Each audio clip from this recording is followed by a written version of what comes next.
आज हम सुनेंगे करवा चौथ की व्रत कथा। करवा चौथ का व्रत विशेषकर सौभाग्यवती स्त्रियां अपने अखंड सुहाग के लिए करती हैं। इस दिन सभी स्त्रियां निर्जला व्रत रहकर अपने अखंड सौभाग्य की कामना करती हैं। हमारे हिंदू धर्म में यह व्रत भावनात्मक परंपराओं से जुड़ा है। जैसा कि हम सब जानते हैं, हिंदू धर्म में कोई भी कथा के बाद गणेश जी की भी कहानी कही जाती है। मैं करवा चौथ की कहानी के बाद आप सबको गणेश जी की भी कहानी सुनाऊंगी। आइए अब सुनते हैं करवा चौथ की व्रत कथा। एक साहूकार था, उसके 7 बेटे और एक बेटी थी। सातों भाई बहन साथ बैठकर खाना खाते थे। एक दिन कार्तिक की चौथ का व्रत आया तो भाई बोले कि आओ बहन जीम ले। उसकी बहन बोली कि भाई आज मेरा करवा चौथ का व्रत है, इसलिए चांद निकलने पर ही जीमूंगी। तब भाई बोले कि क्या हमारी बहन भूखी रहेगी? तो एक भाई ने दिया जलाकर और एक छलनी ली, एक पेड़ के पास एक तरफ होकर दिया जलाकर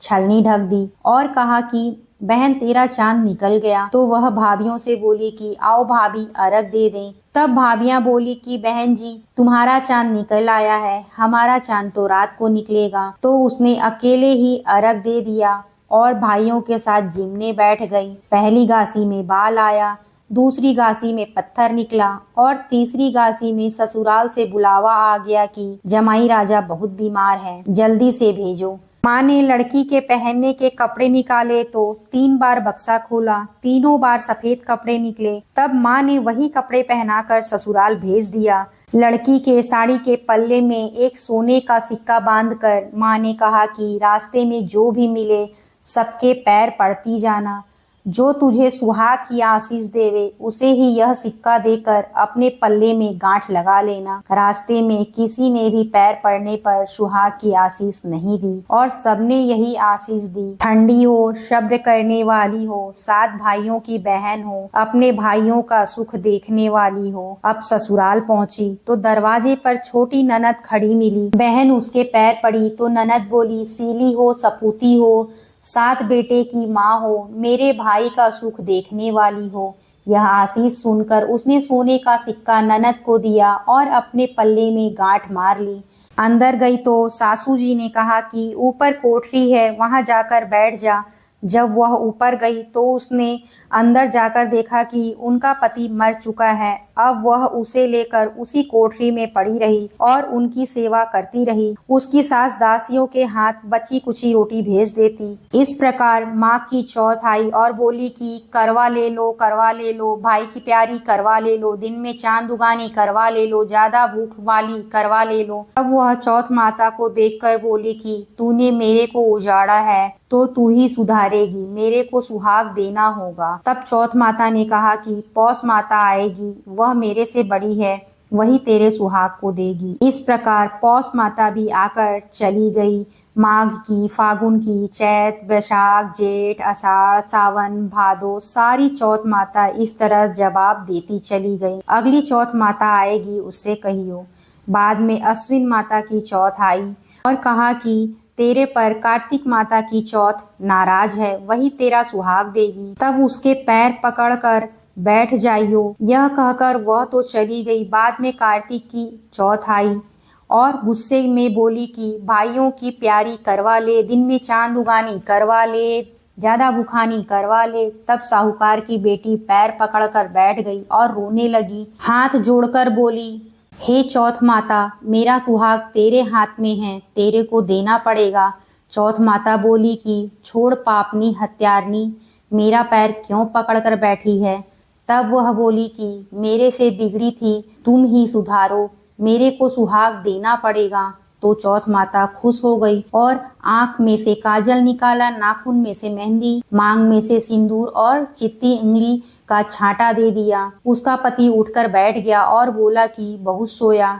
तो वह बोली कि काहे का सोए, मुझे तो 12 महीने हो गए, मेरे को तो कार्तिक की चौथ माता ने सुहाग दिया है।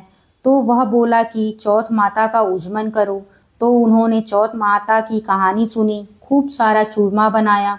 दोनों पति पत्नी जिम कर चौपड़ खेलने लगे। नीचे से सासू जी ने रोटी भेजी तो दासी ने आकर कहा कि वह दोनों चौपड़ खेल रहे हैं। इतना सुनकर सासू देखने आई दोनों को देखकर बहुत खुश हो गई और देखकर बोली कि क्या बात हुई। बहू बोली, मेरे चौथ माता टूटी हैं। और यह कहकर सासू जी के पैर छूने लगी और सारी नगरी में ढिंडोरा पिटवा दिया। सबको चौथ का व्रत करना चाहिए, 13 चौथ करना चाहिए, नहीं तो 4 और नहीं तो 2 तो जरूर करना चाहिए। हे चौथ माता, जैसा साहूकार की बेटी को सुहाग दिया वैसा सबको देना, मेरे को भी कहते सुनते सबको सुहाग देना। जय चौथ माता की। आइए अब हम सब सुनते हैं विनायक जी की कहानी। एक अंधी बुढ़िया माई थी जिसके एक बेटा और बहू थी। वह बहुत गरीब थी। वह हमेशा गणेश जी की पूजा करती थी। तो एक दिन गणेश जी कहते हैं कि बुढ़िया माई कुछ मांग, नहीं तो अपने बेटे और बहू से पूछ ले। तो वह अपने बेटे से बोली। बेटे ने कहा कि माँ धन दौलत मांग ले। और फिर अपनी बहू से पूछा तो वह बोली कि सासू जी पोता मांग लो। तो बुढ़िया माई ने सोचा कि यह दोनों तो अपने मतलब की चीज मांग रहे हैं। सो पड़ोसन से जाकर कहा कि मुझे विनायक जी ने कहा है कि कुछ मांग। बेटा तो कहता है कि धन मांग, बहू कहती है कि पोता मांग। तब पड़ोसन बोली कि ना तू धन मांग ना पोता मांग,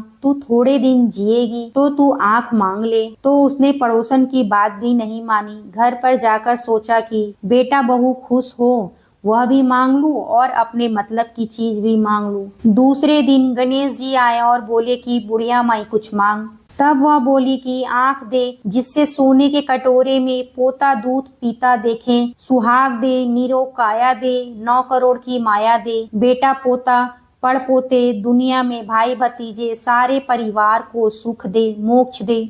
तब गणेश जी बोले कि बुढ़िया माई तूने तो ठग लिया और सब कुछ मांग लिया, परंतु सब इसी प्रकार होगा। और यह कहकर गणेश जी अंतर्धान्य हो गए। बुढ़िया माई के उसी प्रकार सब कुछ हो गया। हे गणेश जी महाराज, जैसा बुढ़िया माई को दिया वैसा सबको देना, कहते सुनते अपने सब परिवार को देना। जय गणेश जी महाराज। वीडियो अच्छी लगी हो तो लाइक, सब्सक्राइब, शेयर जरूर करें इसे।